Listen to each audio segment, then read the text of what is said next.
ശരിക്കും പിടിക്കേ. ഭഗവാനെ ഗുരുവായൂരപ്പാ. കുഞ്ഞിക്കണ്ണ, പുതിയതായിട്ട് ആരാ മേലെ താമസിക്കാൻ വന്നിരിക്കുന്നത്? കുട്ടികൾ പറഞ്ഞല്ലോ. അല്ല, ഇവിടെ ഇരുമ്പോണ്ടുള്ള സാധനങ്ങളൊക്കെ എവിടെയാ വെച്ചിരിക്കണേ? കത്തി, കൊടുവാള്, കട്ടപ്പാരൊക്കെ എന്തേ?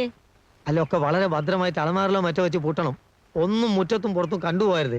തന്നെയല്ല, കുട്ടികൾ ഇനി മേലോട്ട് വിടണ്ട. താൻ എന്തൊക്കെയാ ഈ പറയുന്നത്? ഞാൻ പറയുന്ന അനുസരിക്കാനല്ലേ, സൂക്ഷിച്ചാ ദുഃഖിക്കണ്ട. തെളിയിച്ചു പറയടോ.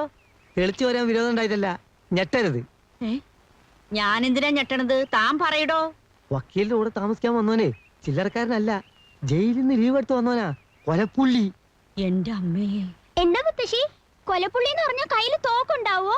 കൈ തോക്കും കാണും, കടാരും കാണും, പക്ഷെ ഒന്നും പുറത്തെടുക്കൂല്ലോ. ഇപ്പൊ ഇറങ്ങണം, എല്ലാവരും ഇപ്പൊ ഇറങ്ങണെന്ന്. ഞാൻ എന്തായാലും ഇറങ്ങാൻ തീരുമാനിച്ചിരിക്കാം. വിളിക്കണോ തന്റെ വക്കീലിനെ? പപ്പനാഭൻ ദുബായി കിടന്നുണ്ടാക്കിയ കാശ് കൊണ്ട് കെട്ടി വീടാ ഇത്.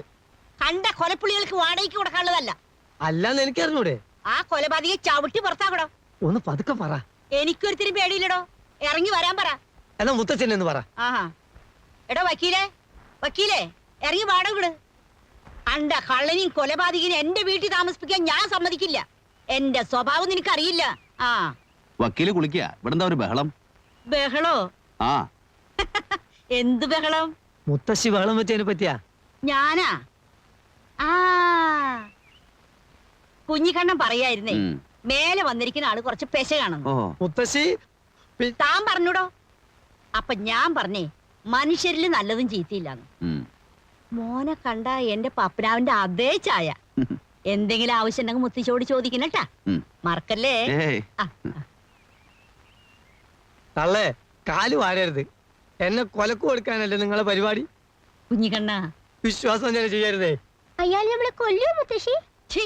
അറം പറ്റുന്ന വർത്താനം പറയാണ്ട് കേറി പൊടി അകത്ത് പൊടി. കുഞ്ഞിക്കണ്ണ പൊട്ടിച്ചോ? ഇല്ലല്ല, അത് സ്റ്റീലാ. നരേന്ദ്ര സാറിനോട് വന്ന് കിടന്നോളാൻ പറ. അതിപ്പം സമയമാകുമ്പോ മൂപ്പര് വന്ന് കിടന്നോളൂലേ? ചെന്ന് വിളിക്കണോ?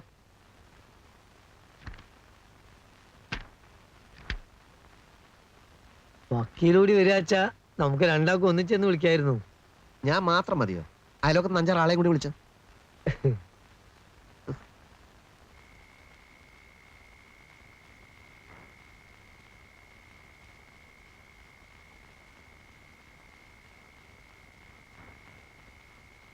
അകത്ത് വന്ന് കിടന്നോളാൻ പറഞ്ഞു. ഞാനല്ല, മൂപ്പരാ പറഞ്ഞേ. കുറച്ച് കഴിയട്ടെ. മതി മതി മതി. എന്താ ഉറക്കം വരുന്നില്ലേ? ഇല്ല. അകത്ത് നല്ല ചൂടാ. ഇവിടെ കുറച്ച് കാറ്റെങ്കിലും ഉണ്ട്. ഒരു AC ഫിറ്റ് ചെയ്യണം. ഫിറ്റ് ചെയ്യാം, കേസുകളൊക്കെ ഉണ്ട്.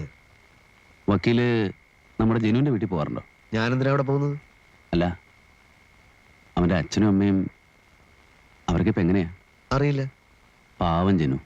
അവന്റെ അനിയത്തിന്റെ കല്യാണം കഴിഞ്ഞു ആവോ. വക്കീലേ, നമുക്ക് നാളെ അവിടം വരെ ഒന്ന് പോകണം.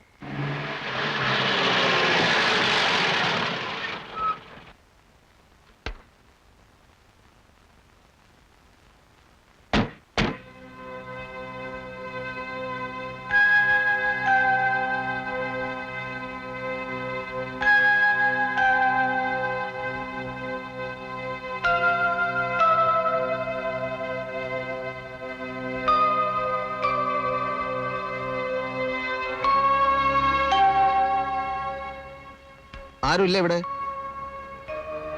ഇവിടെ ആരുമില്ലേ?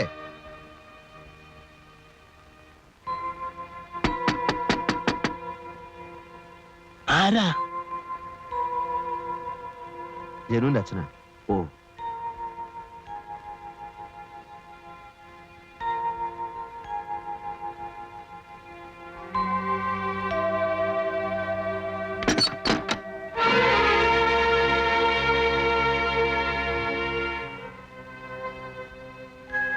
വാതിൽ തുറക്ക്. വാതിൽ തുറക്കാൻ. ഞാൻ ജനുവിന്റെ ഒരു സുഹൃത്താണ്. നിങ്ങളെ ഉപദ്രവിക്കാനൊന്നും വന്നതല്ല.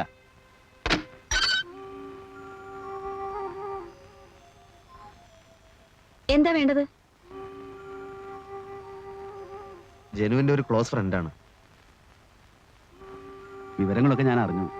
ആ സമയത്ത് ഇവിടെ വരാൻ പറ്റാത്തൊരു സാഹചര്യത്തിലായിരുന്നു. ഇവിടുത്തെ ചുറ്റുപാടുകളെ കുറിച്ചൊക്കെ ജനു എന്നോട് പറഞ്ഞിട്ടുണ്ട്. എന്തെങ്കിലും പ്രശ്നങ്ങളുണ്ടെങ്കിൽ ഇവിടെ ഒരു ചുറ്റുപാടുമില്ല, ആർക്കും ഒരു പ്രശ്നമില്ല.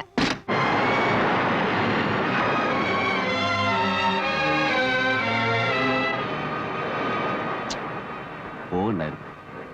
അവർക്ക് നമ്മളോട് എന്താ വെറുപ്പുള്ളതുപോലെ. അവരുടെ അവസ്ഥ അതല്ലേ. ജനുവിന്റെ മരണം അന്വേഷിച്ചെത്തുന്ന ആദ്യത്തെ ആൾക്കാരൊന്നുമല്ലല്ലോ നമ്മൾ. അവർ മറക്കാൻ ശ്രമിക്കുന്ന കാര്യം ഓർമ്മിപ്പിക്കാൻ എത്തിയവരോടുള്ള മടുപ്പായിരിക്കാം നമ്മളോട് കാണിച്ചത്. എന്നാലും ഇങ്ങനെയൊന്നുമല്ല ഞാൻ വിചാരിച്ചത്. അവരൊരു വല്ലാത്ത സ്ഥിതിയിലായിരിക്കണം. അന്ന് ജനു മരിച്ച അവസരത്തിൽ അതൊരു ആത്മഹത്യയല്ല, ആരോ കൊന്ന ശേഷം റെയിൽവേ ട്രാക്കിൽ കൊണ്ടിട്ടാണെന്ന് പറഞ്ഞ് അവർ പോലീസിൽ പരാതി കൊടുത്തിരുന്നു. പിറ്റേന്ന് തന്നെ അത് പിൻവലിക്കുകയും ചെയ്തു. കൊന്ന ശേഷം?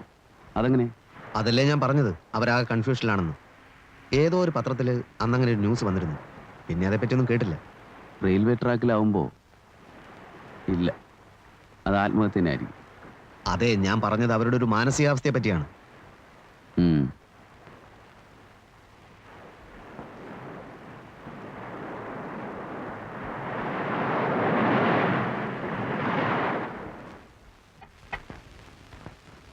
ചായ വേണ്ടെന്ന് ഞാൻ പറഞ്ഞതല്ലേ. അങ്ങനെയുള്ള ഭംഗി വാക്കുകളൊന്നും ശ്രദ്ധിക്കരുതെന്ന് നെന്മാറ വലിയ വക്കീൽ എന്നെ പഠിപ്പിച്ചിട്ടുണ്ട്. ഞാനിവിടുത്തെ വേലക്കാരനൊന്നല്ല, അങ്ങനെ തെറ്റിദ്ധരിക്കണ്ട. അടുത്ത ബന്ധുവാ.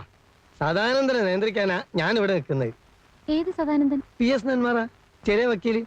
അവൻ എന്നെ ഭയങ്കര പേടിയാ. എന്നോട് ചോദിക്കാതെ ഈ പടി കിടക്കൂല. ഇപ്പൊ എവിടേക്കാ പടി കടന്ന് പോയത്? ഇപ്പൊ പടി കടന്നു പോയത് സ്ഥലം ഞാൻ ചോദിച്ചില്ല. ആ കൊലപ്പുള്ളിയായിട്ടുള്ള എല്ലാ ഇടപാടും ഞാൻ നിർത്തും. കേസ് വാദിക്കേ, ജയിക്കേ, തോക്കേ, എന്ത് വേണമെങ്കിലും ആയിക്കോട്ടെ. ഒരു കൊലപ്പുള്ളിയിൽ എങ്ങനെ കൂടെ കൊണ്ടെടുക്കാന്ന് പറഞ്ഞാൽ അയാൾ അവാർഡ് വാങ്ങിച്ചൊരു സാഹിത്യകാരനാ. എന്താ അവാർഡ്? ഒരു കൊലപ്പുള്ളി എപ്പോഴും കൊലപ്പുള്ളി തന്നെ. അപ്പൊ പറഞ്ഞു മനസ്സിലായില്ലേ, പുള്ളിയുള്ള കൊല പഴുപ്പിക്കാൻ പറ്റില്ല. ഞാൻ ഈ പുള്ളി കൊല മറ്റേ കാത്തിരിക്കാൻ തുടങ്ങിയിട്ട് നേരത്രയായി. ഇരുന്നിരുന്ന് അഭിമുഖത്തിനുള്ള മൂഡ് പോയി. മൂഡ് എനിക്കുമില്ല. മൂടില്ലാത്ത രണ്ടുപേരും സംസാരിച്ചാൽ നല്ല മൂടായിരിക്കും. അതാണ് അതിന്റെ സയൻസ്. അല്ലേലും സംസാരിച്ചേ ഒക്കൂ. എനിക്ക് ഒരുപാട് കാര്യങ്ങൾ അറിയാനുണ്ട്. എനിക്കൊന്നും പറയാനില്ല. ഒരു വെറും ജേർണലിസ്റ്റ് ആയിട്ട് എന്നെ കാണരുത്. ഒരു ആസ്വാദകയുടെ ആകാംക്ഷ ഇനിയും അത് അടക്കി വെക്കാൻ എന്നെ കൊണ്ട് സാധിക്കില്ല. എന്താണ് അറിയേണ്ടത്? ഞാനെന്ന വ്യക്തിയെക്കുറിച്ചോ? അതൊക്കെ കോടതി കടലാസിലുണ്ടല്ലോ. അതിലൊന്നും എനിക്ക് താല്പര്യമില്ല. പിന്നെ എൻ്റെ അനുഭവങ്ങളോ? ഒരു കണക്കിന് പറഞ്ഞാൽ ആ പുസ്തകത്തിലെ വരികളിലെല്ലാം അതുണ്ട്. അറിയാം. പക്ഷേ വരികൾക്കിടയിലെ പറയാത്ത വാക്കുകളുടെ പൊരുൾ അറിയാനാണ് ഞാൻ ആഗ്രഹിക്കുന്നത്. സംസാരിക്കുക. ഞാനൊന്ന് കുളിക്കുകയും ചെയ്യാം, ലഞ്ചിന്റെ മെനു റെഡിയാക്കുകയും ചെയ്യാം.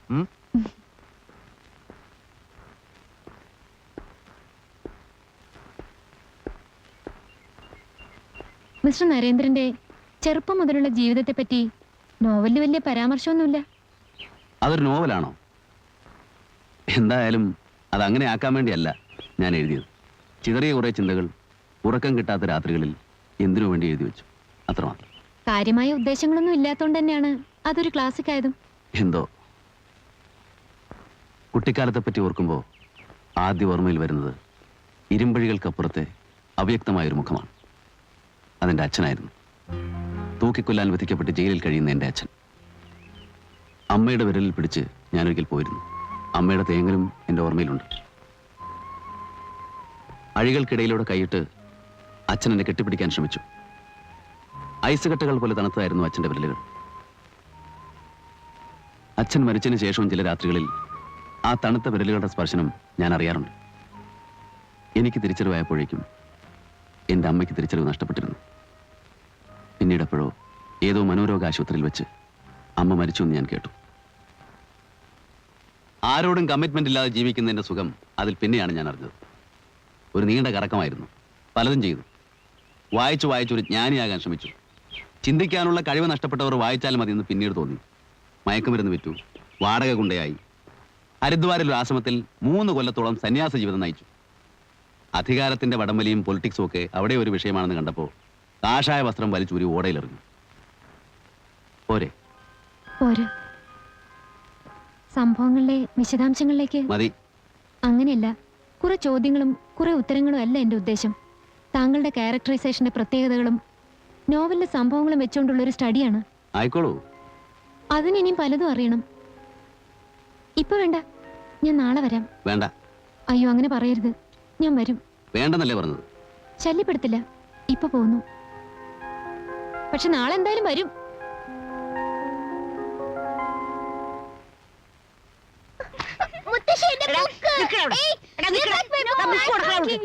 ബുക്ക് കൊടുക്കാതെ അടിച്ച് നിന്നെ ഞാൻ ശരിയാക്കും. കൊടുക്കട അവൾക്ക് ബുക്ക്. എത്ര ദിവസം കിടക്കാൻ പറ്റും? ഏ എത്ര ദിവസം കിടക്കാൻ പറ്റുമെന്ന്? എന്ത്? സിംഹത്തിന്റെ കൂട്ടിൽ ഒരു ആട്ടുംകുട്ടിക്ക് എത്ര ദിവസം കിടക്കാൻ പറ്റുമെന്ന്. കടിക്കോ കൊല്ലോ എന്ന് അറിഞ്ഞൂടാ. എന്നാൽ ഏത് നിമിഷത്തിലും കടിക്കും ചെയ്യാ, കൊല്ലും ചെയ്യാ. മരിക്കാതെ മരിച്ചോണ്ടിരിക്കുകയാണ് മുത്തശ്ശി ഞാൻ. ഇതാ താക്കോൽ അവര് വന്നാ കൊടുത്തേക്ക്. കുഞ്ഞിക്കണ്ണം പോവുക. നീ പറയുന്നത് ഒന്നും എനിക്ക് മനസ്സിലാവുന്നില്ലല്ലോ കുഞ്ഞിക്കണ്ണ. ഞാൻ കൊലപ്പുള്ളി എന്ന് വിളിച്ചത് ആ പുള്ളി കേട്ടു. ആ അത് ഞാൻ പുള്ളിക്കൊലാനാക്കി മാറ്റാൻ ശ്രമിച്ചു. ഏറ്റില്ല. ഉച്ചക്ക് ഊണ് വിളമ്പിക്കൊണ്ടിരിക്കുമ്പോ പ്ലേറ്റിൽ നിന്ന് കണ്ണെടുത്ത് എന്നെ അടിയും കൂടി ഒരു നോട്ടം. സത്യം പറഞ്ഞാൽ ഞാൻ ദഹിച്ചു പോയി മുത്തശ്ശി. എന്നിട്ടൊന്നുമില്ല, ഞാൻ പോവാ. എനിക്ക് ഇവിടുത്തെ കാര്യങ്ങൾ വലിയ വക്കീലിനോട് ചെന്ന് പറയണം. ഞാനാണോ വലുത് അല്ല കൊലപ്പുള്ളിയാണോ വലുതെന്ന് അങ്ങോട്ട് തീരുമാനിക്കട്ടെ. നീ പോയ എനിക്ക് ധൈര്യത്തിന് ആരുമില്ലല്ലോ കുഞ്ഞിക്കണ്ണ. എനിക്കതൊന്നും നോക്കേണ്ട കാര്യമല്ല. എനിക്ക് തൽക്കാലം എന്റെ ജീവനാ വലുത്.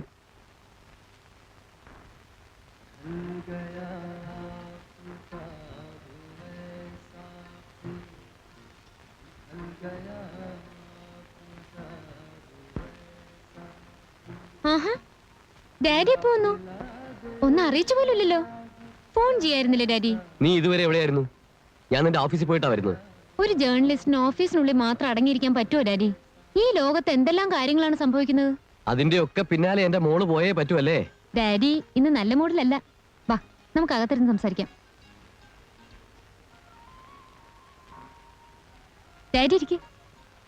ഞാൻ അയച്ച എഴുത്തുകളൊക്കെ കിട്ടിയില്ലേ? കിട്ടി. പിന്നെന്താ മറുപടി അയക്കാത്തത്? മറുപടി പുതിയതായി ഒന്നും പറയാനില്ലാത്തോണ്ട് തന്നെ. എന്നാൽ എന്റെ തീരുമാനം ഞാൻ അങ്ങോട്ട് പറയാം. ചെറുക്കന്റെ വീട്ടുകാർ വന്നിരുന്നു. കല്യാണം ഉടനെ നടത്തണമെന്നാണ് അവര് പറയുന്നത്. പിന്നെ നിന്റെ ഫോട്ടോ കണ്ടതുകൊണ്ട് പെണ്ണ് കാണൽ ചടങ്ങൊന്നും വേണ്ട എന്നും പറഞ്ഞു. പക്ഷേ ആചാരം മുടക്കരുതല്ലോ. അടുത്ത ഞായറാഴ്ച ചെറുക്കനോടും കൂട്ടരോടും വരാൻ പറഞ്ഞിട്ടുണ്ട്. അതുകൊണ്ട് നാളെ തന്നെ നീ ലീവ് എടുത്ത് വരണം. നടക്കാത്ത കാര്യത്തിന് വേണ്ടി ഡാഡി ഇത്ര ബുദ്ധിമുട്ടുന്നതല്ല എനിക്ക് വിഷമം. ഞാനിപ്പോ ലീവ് എടുക്കാനും പോകുന്നില്ല, കല്യാണത്തിന് സമ്മതിക്കാനും പോകുന്നില്ല. ഡോക്ടറെ സ്വാധീനിക്കാൻ ഞാൻ പറഞ്ഞതല്ലേ. 20 ദിവസത്തിനകം വാദിയെ ആശുപത്രിയിൽ നിന്ന് ഡിസ്ചാർജ് ചെയ്തിരുന്നെങ്കിൽ കേസ് 324 നിന്നേനെ. ഇതിപ്പോ 326 ആയി. 10 കൊല്ലം വരെ ജയിലിൽ കിടക്കേണ്ടതായി വരും. അയ്യോ വക്കീലേ, ആരോട് ചോദിച്ചിട്ടാണോ കുത്താൻ പോയത്? 50 രൂപയുടെ വായ്പ കേസല്ലേ കത്തിക്കുത്ത് വരെ എത്തിച്ചത്? അനുഭവിച്ചോ? സാക്ഷികളെ കുറെയൊക്കെ സ്വാധീനിച്ചു വെച്ചിട്ടുണ്ട്. എനിക്ക് വിശ്വാസമില്ല. കൂട്ടുകയറിയെന്ന് ബബ്ബ എന്ന് പറയുന്ന സാക്ഷികളെ കൊണ്ട് ഒരു കാര്യമില്ല. സാക്ഷികൾ സ്ട്രോങ് ആവാത്തിടത്തോളം കാലം എന്നെ കുറ്റപ്പെടുത്തരുത്. അയ്യോ വക്കീലേ, അങ്ങനെ കൈയൊഴിയല്ലേ. എന്തായാലും കോടതി കാണാം. ഗുമസ്തന്റെ fees, stamp paper, court fees സ്റ്റാമ്പിന്റെ കാശ് ഒക്കെ കരുതിക്കൊള്ളൂട്ടോ.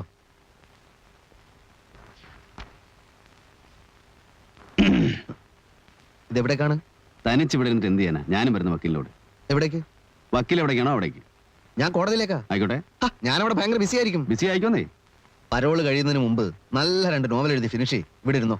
ഹേയ്, ഇവിടെ ഇരുന്നാ പെൺകുട്ടി കയറി വരും. പിന്നെ താല്പര്യമില്ലാത്ത കാര്യങ്ങളെ കുറിച്ച് സംസാരിക്കേണ്ടി വരും. സംസാരിച്ചോ. ഒന്നുമില്ലെങ്കിൽ അവളൊരു പെൺകുട്ടിയല്ലേ. മാത്രമല്ല അവള് തന്റെ ഒരു ആരാധിക എല്ലാ നിലയ്ക്കും. എനിക്കൊരു താല്പര്യമില്ല. ഏതായാലും വാതിലടയ്ക്ക്, ഞാനും വരുന്നു.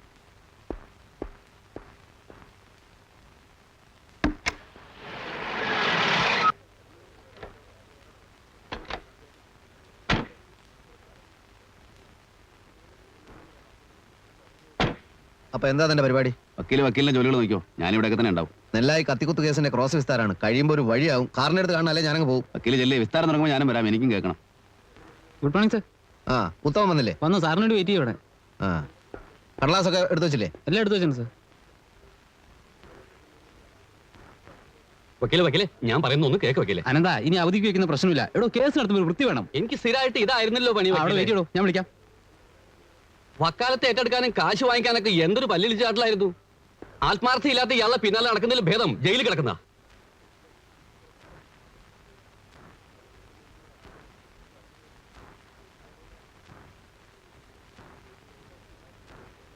എന്തോടൊപ്പം തുറിച്ചു നോക്കണത്? ദേഹോപദ്രവത്തിന് വന്നതാണെങ്കിൽ അത് പറ. എനിക്കിപ്പോ മേലും കീഴും നോക്കാനില്ല. ആളുകൾ വരണു, എന്നെ തല്ലണു, പോണു. അതിന് കേസില്ല. സ്റ്റേഷൻ സൂപ്രണ്ട് ഞാനൊന്ന് തൊട്ടു, അതിന് കേസ്. താനൊരു പണക്കാരനായിരിക്കാം, ഞാനൊരു പാവപ്പെട്ടവൻ.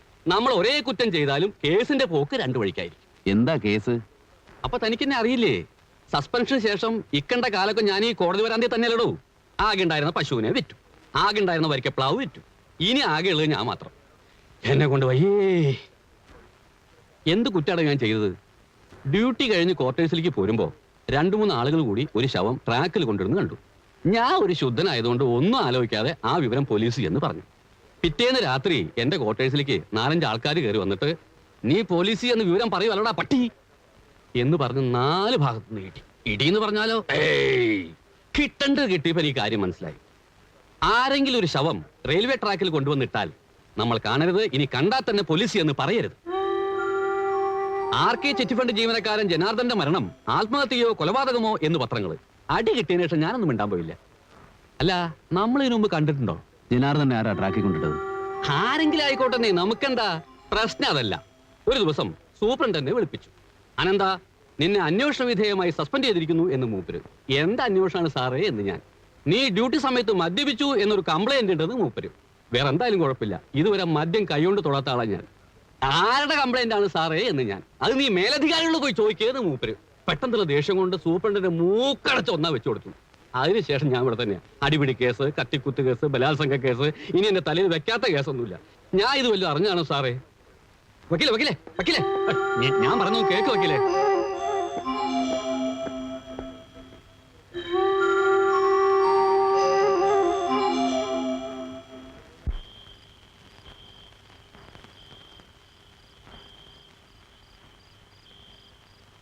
വക്കീൽ എന്താ ഒന്നും പറയാത്തത്? എന്തു പറയാൻ? അയാൾ പറഞ്ഞത് ശരിയാണെങ്കിൽ ജനുവിനെ ആരോ കൊന്നതാവില്ലേ? ആവാം. അപ്പോൾ അവരാദ്യം പരാതി കൊടുത്തത് ശരിക്കും സംശയം തോന്നിട്ട് തന്നെ ആയിരിക്കും. ആയിരിക്കും. പിന്നെന്താ അവർ പരാതി പിൻവലിച്ചത്? പിൻവലിക്കണമെന്ന് തോന്നി കാണും. അപ്പൊ വക്കീലിനതൊന്ന് അന്വേഷിക്കായിരുന്നില്ലേ? അന്വേഷിക്കാൻ ഞാനാര്? CBI ഓഫീസറോ ഡിറ്റക്റ്റീവോ? നേരെ ഒരുപാടായി. വന്നു കിടന്നുറങ്ങും.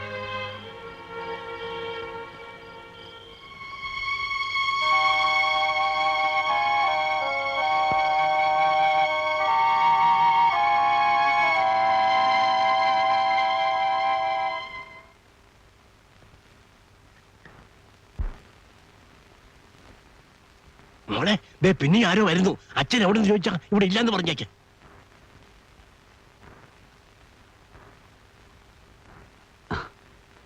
എന്താ? പറയാം. അതിനു മുമ്പ് ഒരു കാര്യം. ഒരു ശത്രുവിനോട് എന്ന പോലെ എന്നോട് പെരുമാറരുത്. ഞാൻ നിങ്ങൾക്കൊരു ദ്രോഹവും ചെയ്യില്ല. നേരിട്ട് പരിചയമില്ലെങ്കിലും ജനു പറഞ്ഞ് നിങ്ങളെയൊക്കെ എനിക്കറിയാം. ആ സ്വാതന്ത്ര്യത്തിൽ ഇങ്ങോട്ട് വന്നത്. കാര്യം എന്താണെന്ന് പറയൂ. ജനു ആത്മഹത്യ ചെയ്തതല്ല എന്ന് പുറത്ത് ചിലരൊക്കെ പറയുന്നത് കേട്ടു. അല്ല, ആത്മഹത്യ ചെയ്തതാണ്. അങ്ങനെ വരുത്തി തീർത്തു എന്നേ ഞാൻ വിശ്വസിക്കുന്നുള്ളൂ. നിങ്ങൾ തന്നെ അന്ന് പരാതിപ്പെട്ടതല്ലേ? അതിനെപ്പറ്റി അന്വേഷിക്കാൻ. അത് ഞങ്ങൾക്കൊരു അബദ്ധം പറ്റിയതാണ്. ഒരു തെറ്റിദ്ധാരണയുടെ പുറത്ത് പരാതി കൊടുത്തന്നേ ഉള്ളൂ. പിറ്റേ ദിവസം തന്നെ ഞങ്ങളത് പിൻവലിച്ചു. അതെ, അത് എന്തുകൊണ്ടാണെന്നാണ് എനിക്കറിയേണ്ടത്. മരിച്ചുപോയത് എന്റെ ചേട്ടനാണ്. അനുഭവിക്കുന്നത് ഞങ്ങളും. ഞങ്ങൾക്കില്ലാത്ത വിഷമം നിങ്ങൾക്കെന്തിനാ? ഞങ്ങൾക്കാർക്കും ആ സംഭവത്തെക്കുറിച്ച് ഒരു പരാതിയില്ല. ഇനി ഈ കാര്യം പറഞ്ഞ് ഞങ്ങളെ ബുദ്ധിമുട്ടിപ്പിക്കരുത്. എനിക്കല്പം തിരക്കുണ്ട്.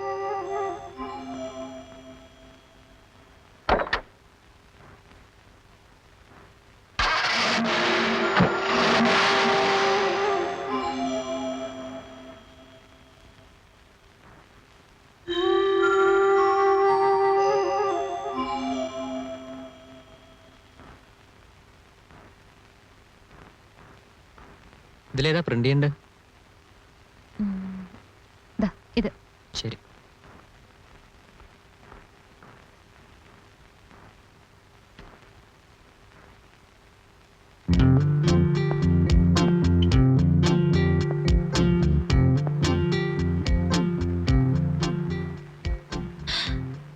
ഞാൻ വിചാരിച്ചു എന്നെ മനഃപൂർവ്വം അവോയ്ഡ് ചെയ്യണമെന്നാ. ഇന്നലെ എത്ര നേരം അവിടെ വന്ന് കാത്തിരുന്നോ? അതുകൊണ്ടല്ലേ ഇവിടെ വന്ന് കാണാമെന്ന് വെച്ചത്. സന്തോഷം. പക്ഷെ ഒരു വ്യത്യാസമുണ്ട്. ഇന്ന് ഇന്റർവ്യൂ ചെയ്യപ്പെടുന്നത് മാനസയാണ്. കാര്യങ്ങൾ അറിയേണ്ടത് എനിക്കും. എനിക്കതിന് അവാർഡൊന്നും കിട്ടിയിട്ടില്ലല്ലോ. വേണ്ട, വളരെ സ്മാർട്ടായ ഒരു ജേർണലിസ്റ്റാണ് മാനസ. ഈ നാട്ടിലെ പ്രധാനപ്പെട്ട വാർത്തകളൊന്നും മാനസ അറിയാതെ കടന്നു പോവില്ല. തിരക്കിട്ട പണിയില്ലെങ്കിൽ ഒന്ന് പുറത്തേക്ക് വരും.